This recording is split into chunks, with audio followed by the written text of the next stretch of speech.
नमस्कार दोस्तों, मैं MS वर्मा अपने YouTube चैनल क्राइम डायरीज 9 पर जो है एक रियल स्टोरी लेकर के जो है आपके सामने उपस्थित है। तो इंदौर से चल करके रतलाम की तरफ जो है एक रेलगाड़ी जा रही है। उस रेलगाड़ी के एक डिब्बे में हालांकि जो है भीड़ भाड़ तो ज़्यादा नहीं होती है, लेकिन एक लड़की जो है उसमें एक इस तरह से बैठी हुई है जो रो रही होती है और अपने आंसुओं को वो जो है पोंछ रही होती है। उसकी नज़र जो लड़की है उसकी नज़र दाएं बाएं भी घूमती है और दाएं बाएं घूमने के बाद वो पुनः उसी स्थिति में आ जाती है और जो है वो अपने आंसुओं को पोंछने लगती है। आंसुओं अब वो अपने गम में खो जाती है। दोस्तों, जब ये गाड़ी जो है रफ्तार पकड़ती है और रफ्तार पकड़ने के बाद जब गाड़ी एक पूरी स्पीड पर आ जाती है तो वो जो लड़की उठती है और उठने के बाद वो एक गेट की तरफ आती है। उसकी तरफ जो है एक लड़का उसको बड़े गौर से देख रहा होता है और उसका एक तरह से वो पीछा कर रहा होता है। लड़की गेट की तरफ आ जाती है और वो थोड़ी देर के लिए वो है कुछ विचार करती है और विचार करने के बाद वो जो है उससे छलांग लगाने ही वाली होती है। तब तक जो लड़का उसका एकदम से जो है हाथ पकड़ लेता है और जब लड़का हाथ पकड़ता है तो हाथ वो छुड़ाने की कोशिश करती है। कुछ उससे जो है कहा सुनी भी होती है, लेकिन लड़का मानता नहीं है। लड़का कहता है प्लीज हमारी बात 2 मिनट सुन तो लीजिए, उसके बाद जो आपको करना है वो जरूर करिए। तो जो है वो लड़की थोड़ा सा मान जाती है और मान क्या जाती है, जो क्रोध का वो मूवमेंट है वो थोड़ा सा खत्म हो जाता है। अब लड़की और लड़का दोनों जो है आकर के अपनी सीट पर बैठ जाते हैं और सीट पर बैठने के बाद वो लड़की अपनी स्टोरी सुनाती है और स्टोरी सुनाने के बाद जो है स्टोरी सुनाते सुनाते वो लड़की अचानक उससे कहने लगती है कि क्या तुम हमसे शादी कर सकते हो। अब 15-20 मिनट की मुलाकात में एक लड़की का अचानक ये प्रस्ताव आ जाए कि क्या तुम मुझसे शादी कर सकते हो, तो लड़का जो है सोच में पड़ जाता है और सोच में क्या पड़ता है, वो जो उसके प्राण बचाने के लिए वो लड़का हाँ भी कर देता है। तो दोस्तों, ये जो कहानी में आखिरकार को आगे चल के क्या हुआ, उस लड़की के साथ क्या हुआ, उसने शादी की अथवा नहीं की या वो लड़की ने छलांग लगाई, आत्महत्या हुई, ये सब जानने के लिए इस कहानी में बने रहिए और इस कहानी को जो है जो लाइक और सब्सक्राइब जो है अवश्य कर लीजिएगा। तो दोस्तों, ये अब ये जो कहानी है वो मध्य प्रदेश में एक जगह पड़ती है। उस जगह का नाम होता है इंदौर। इंदौर में एक थाना पड़ता है और उस थाने का नाम जो है MGI थाना होता है और MGI थाना के अंतर्गत जो है जनता क्वार्टर्स होते हैं। ये कहानी वहाँ की है। तो जो लड़की है वो वहाँ से स्टेशन से इंदौर स्टेशन से रतलाम के लिए बैठती है और जब रतलाम के लिए बैठती है तो वो लड़की इस लड़के के संपर्क में आती है और संपर्क में आने के बाद वो जो है जहां आगे स्टेशन होती है उस स्टेशन पर उतर जाती है। अब इसके घर वालों को जैसे ही पता चलता है, इनके पिता अनिल तिवारी जी होते हैं, अनिल तिवारी को जब ये पता चलता है कि मेरी बेटी जो है गायब है और दोपहर लगभग 2 बजे से वो है घर से गायब हुई है, उसका जो अभी तक कोई अता पता नहीं है, तो वो जो MG थाना होता है MGI थाने में जाते हैं और थाने में जाने के बाद वो जो है अपनी बेटी की गुमशुदगी की रिपोर्ट दर्ज कराते हैं और रिपोर्ट दर्ज कराने में जो उस लड़की का फोटो होता है वो लड़की का फोटो भी देते हैं और बताते हैं उनको, जो SHO है उसको बताते हैं कि मेरी बेटी जो है जो पास में ही कॉलेज है, जो गुजराती कॉलेज है, उससे मेरी बेटी BBA की परीक्षा पढ़ाई पढ़ रही होती है और वो 3rd ईयर की छात्रा है। हमारी बेटी मध्याह्न 2 बजे से गायब है, वो हमें मिल नहीं रही है। प्लीज हमारी रिपोर्ट लिखने के बाद हमारी बेटी की खोजने में मदद करिएगा। लड़की का मामला होता है, इंस्पेक्टर साहब ठीक आदमी होते हैं, वो तुरंत उस लड़की की FIR गुमशुदगी की लिखते हैं और गुमशुदगी की लिखने के बाद उनके पिताजी से कहते हैं, अनिल से, कि अनिल जी आप भी इसमें अपनी तरफ से खोज भी जारी रखिएगा जारी, और मैं भी जो है, हमारी पुलिस है वो तो अपना काम करेगी और कर ही रही है। तो दोस्तों, अपने स्तर से वो पिता भी ढूंढता है और ये पुलिस भी ढूंढती है उस लड़की का। चूंकि जो लड़की गई है घर से, वो अपना फोन लेके नहीं गई थी और जो है कोई बैग वगैरह, कोई बहुत बड़ा सामान भी लेकर के नहीं गई थी। ये उनके पिताजी ने ये सब चीज उनको बताई।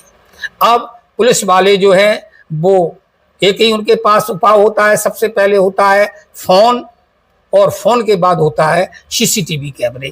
तो CCTV कैमरे तलाशे जाते हैं और उस CCTV कैमरे में 3 किलोमीटर दूर जो है एक जगह पड़ती है लोटस चौराहा। उस लोटस चौराहे पर जाकर के उस लड़की की जो है वो जो है लड़की की फोटो आती है और फोटो जो है वो जो है विजयनगर की तरफ जाती हुई दिखाई देती है। अब इतना तो पता चल जाता है, उसके बाद उस लड़की का कोई अता पता नहीं चलता है। अब पुलिस वाले जो हैं उसमें वो लाल शर्ट पहने होती है फोटो में और जीन्स पहने होती है। उस फोटो में साफ देखा जा रहा है कि उसके पास कोई फिट्टू, कोई बैग और हाथों में कोई सामान नहीं होता है। वो लड़की बिल्कुल रीति होती है।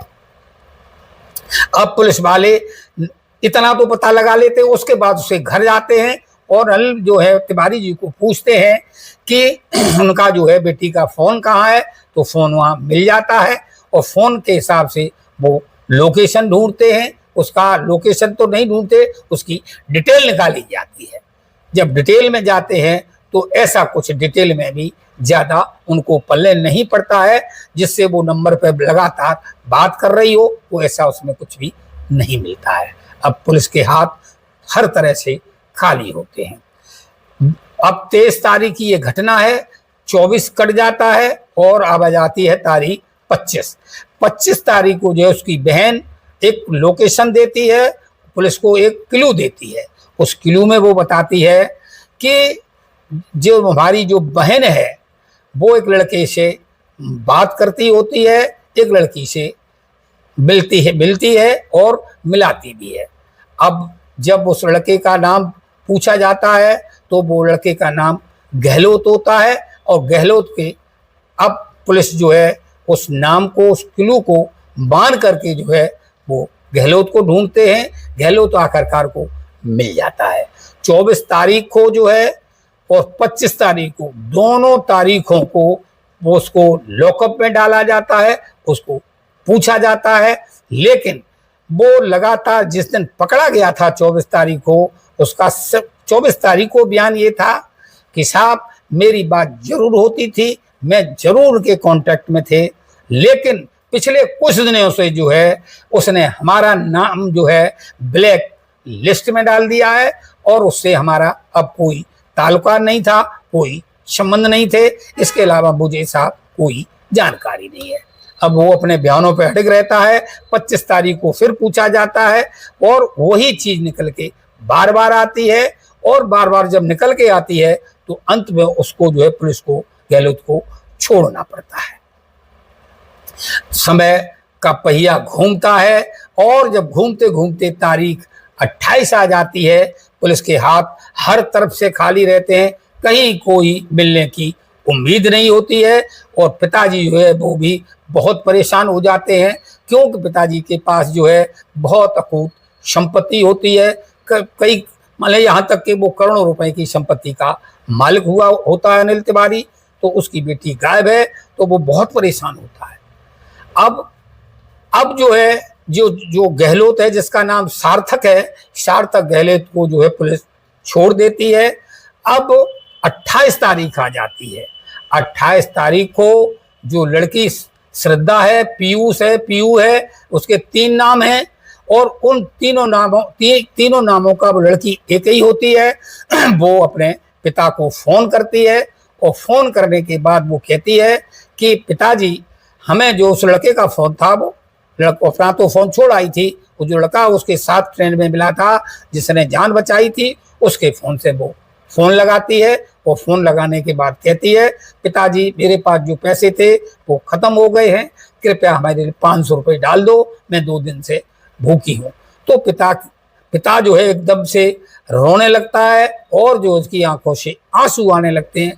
कहते हैं, बेटी तू है कहाँ, तू जैसी भी है मुझे पता बता, मैं तेरे पास तुझे लेने के लिए आ जाऊं। तो वो कहती है, मैं स्वयं आ जाऊंगी।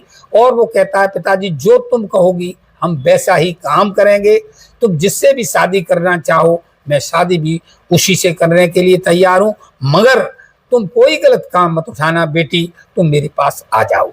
तो वो कहती है, ऑनलाइन पैसा डाल दीजिए। उस लड़के के खाते में ऑनलाइन पैसा डाल दिया जाता है और पैसा डालने के बाद जो उसको कमी पड़ गई थी उससे अपना वो खर्चा वर्चा चलाती है, खाना वाना खाती है। अब पता तो चली गया था, लड़की ने फोन भी कहा, तो अब लड़की जो है लड़का से कहती है कि चलो मुझे पापा के पास लौट के चलना चाहिए। वो लड़की जो है लौट करके वहाँ इंदौर आती है और इंदौर जैसे ही आती है, इंदौर आने के बाद जो है उस लड़की को पकड़ लिया जाता है, थाने में बैठा लिया जाता है। और थाने में बैठाने के बाद पुलिस जो उनको पूछती है कि आखिर मामला क्या है। तो जो पुलिस को उस लड़की ने कहानी बताई, तो वो कहानी अब आप आगे सुनिए। लड़की का कहना है कि मैं सार्थक गहलोत से प्यार करती थी, सालों गहलोत के साथ हम रहना चाहती थी, इसी के साथ हम शादी करना चाहते थे। मेरे पिताजी के लिए तैयार नहीं थे और तैयार होते भी नहीं थे, मैं ये अपने मन में अच्छी तरह से जानती थी। तो मैंने दोनों लोगों ने प्लान बनाया और प्लान के मुताबिक हम इंदौर स्टेशन पर पहुंच गए। और ये लड़का जो है सार्थक, जिसने हाँ कर दिया था, वो उस जगह पे नहीं पहुंचा और गाड़ी चलने लगती है। मैं टिकट लेके बैठी थी, मैं उसका इंतजार कर रही थी। वो इंतजार कर रही थी, जब वो नहीं आया तो मैंने सोचा शायद दूसरे डिब्बे में होगा। और उस वक्त मेरे पास कोई मोबाइल कम्युनिकेशन की कोई सुविधा नहीं थी। जब सुविधा नहीं थी तो मुझे रोने के अलावा और कुछ नहीं आ रहा था। मैं रोते रोते अपना माइंड सेटअप कर लिया और माइंड सेटअप करने के बाद मैंने ये तय कर लिया कि मैं चलती ट्रेन से छलांग लगा दूंगी। और जैसे ही मैं इस कदमों को आगे बढ़ती हूँ, अपने जो सोचा था उसको पूरा करने के लिए आगे बढ़ती हैं, तब तक जो लड़का है वो लड़का जो हमको पकड़ लेता है और लड़का हमको ये रोक लेता है। जब ये लड़का रोक लेता है और उसे हम अपनी स्टोरी सुनाते हैं, तो मैं उसकी शादी के लिए वायदा कहते हैं, तो क्या तुम मुझसे शादी कर सकते हो? तो वो लड़का तुरंत कह देता है कि हाँ, हम शादी कर लेते हैं, करने के लिए तैयार है। अब उस लड़के को पूछा जाता है तो लड़का कहता है कि मुझे इनके प्राण बचाने थे, इसलिए मुझे हाँ करने में मैंने जरा भी देर नहीं लगाई। और जब देर नहीं लगाई तो हम दोनों लोग गंतव्य स्थान पर, जो मेरा मौसी का गांव है, मैं उस गांव में पहुंच जाते हैं। और वहां पहुंचने के बाद अपनी जो लड़की है पूरी कहानी बताती है। मौसी हमारी बहुत मदद करती है और मदद करने के बाद वो कहती है, तुम्हारी डेट ऑफ बर्थ क्या है, दोनों लोग बालिग हैं, तुम शादी कर सकते हो। तो जो है उस वहाँ जो मंदिर, माहेश्वरी मंदिर होता है, उस माहेश्वरी मंदिर में ले जा करके दोनों लोग शादी करते हैं। दोनों लोग एक दूसरे को माला पहनाते हैं और लड़की की माथों में सिंदूर भर देते हैं।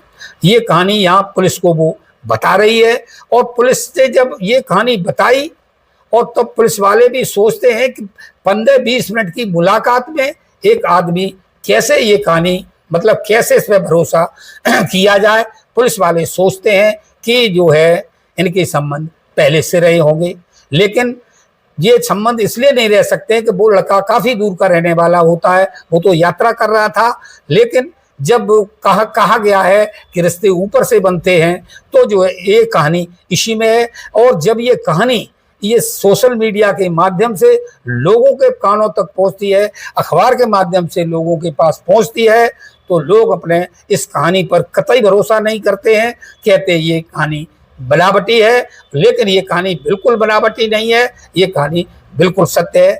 हम लोग अपनी शादी में कितना कितना क्या क्या करते हैं, रिंग सेरेमनी करते हैं, लड़की को देखते हैं, प्री वेड शूट करते हैं, अब दुनिया भरे के ये अटरम झटरम होते हैं। दोस्तों ये 15 मिनट का प्यार, 15 मिनट की शादी अब जो है देखो आगे क्या रंग लाती है। पिताजी ने थाने में ये कहा, बेटी तुम मुझे केवल 10 दिन का समय दे दो, और पुलिस से वो कहते हैं मेरी बेटी के पास कोई जादू टोना कर दिया गया है। अनिल तिवारी जादू टोना पर भी विश्वास करते हैं। जब उसकी लड़की गायब हो गई थी तो वो किसी पंडित जी से पास मिलते हैं, पंडित जी उन्हें तंत्र मंत्र बताता है, और तंत्र मंत्र बताने में वो ये बताता है लड़की का फोटो अपने द्वार पर उल्टा टांग दीजिए, आपकी लड़की उल्टे पैरों से भागती हुई आपके पास आएगी। दोस्तों समय का सब फेर था, और जैसे ही उन्होंने वो उसमें फोटो टांगा उसी वक्त जो है उस लड़की का फोन भी आ जाता है। तो वो अपने तंत्रों मंत्रों पे भी विश्वास करते हैं, लेकिन समय के अनुसार वो सब चलता है। उनका तुक्का लगना था पंडित जी का, वो उनका तुक्का लग गया। तो अब ये कहानी चर्चा में है, और जो है पंडित जी अनिल तिवारी इस कहानी को मानने के लिए बिल्कुल तैयार नहीं है। वो कहते हैं मेरी बेटी के साथ छल बल किया गया है, मुझे बेटी दिला दी जाए। कानूनी तौर से वो बालिग हैं, पुलिस वाले कोई मदद नहीं कर सकते हैं, और न उन्होंने मदद की घोषणा की, मतलब मदद की भी नहीं। और उनके पिताजी को समझाया कि लड़के की अवस्था 24 साल है, तुम्हारी बेटी की उम्र 22 साल है, हम कुछ नहीं कर सकते हैं।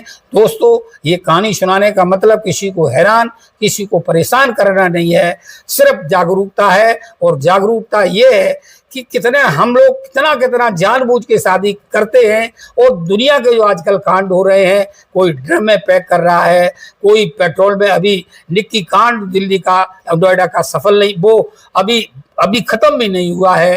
तो ये तमाम कांड होते रहते हैं।